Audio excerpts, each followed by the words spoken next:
is TCNN. Hope you enjoyed your 3-day weekend. We have a lot planned this week. Here's Lisa and Roxana with your school news. Last week, the drama team put on a production of 12 Angry Men. Also, don't forget that there's a Thanksgiving feast Friday the 17th. Stay tuned for more details. And lately, there have been a lot of car accidents happening around campus, so just make sure to stay safe and be cautious out there. Back to you, Lala and Leah. Thanks, Alicia and Roxana. Thanksgiving lunch sounds really good right now.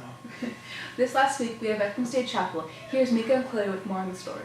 Instead of a regular chapel, we had a Veterans Day assembly. Veterans and their families came to be honored by the student body. Let's take a look at an interview from one of our special guests. I served 4 years in the United States Navy many years ago as a hospital corpsman, which is a medic for the Marine Corps. So I was taking care of all those Marines that would harm themselves. I learned that service to others is important, and that is really what those folks are doing out there that are protecting our country, is they're selflessly acting in serving others. All students participated in the chapel, including our elementary, junior high, and high school students. A big thank you to the veterans who came and those who didn't, and we very much appreciate your service.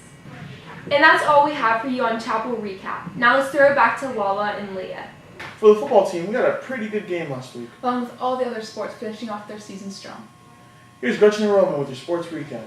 I'm Gretchen. And I'm Roman.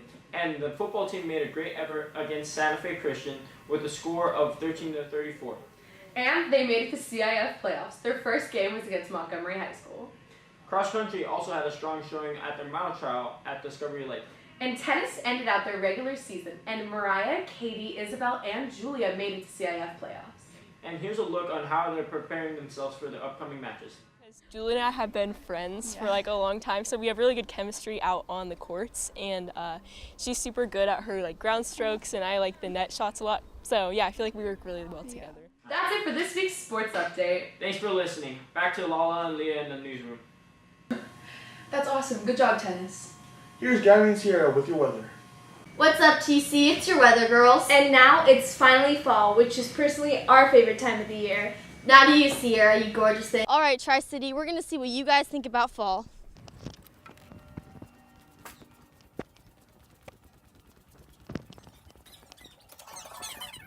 Senor, what do you think about fall? I'm just really glad when Halloween's over and we're heading into Thanksgiving. What's your favorite part about fall? You know, I really like the weather, and it's just like way better than summer, you know? What's yours? Thanksgiving. My favorite part about fall is the cool weather, and I get to wear sweaters. I love sweaters because they're so much more comfortable. We didn't forget about the youngest ones at Tri-City. We're going to ask the preschoolers what they're thankful for. God love us. Give Jesus love. I'm thankful for the sky and the world. Our food. For puppies and kitties and bunnies. Thanks, Tri-City. Now on to Gabby with your weather forecast. So for this week, it's going to be pretty much perfect Cali weather, from the 70s and high 60s throughout the week. The lowest it would be about the 50s. So that's Gabby and Sierra. Weather report for you guys. We out. And that's all we have for you today. I'm Lala. And I'm Leah. And this is TCNN.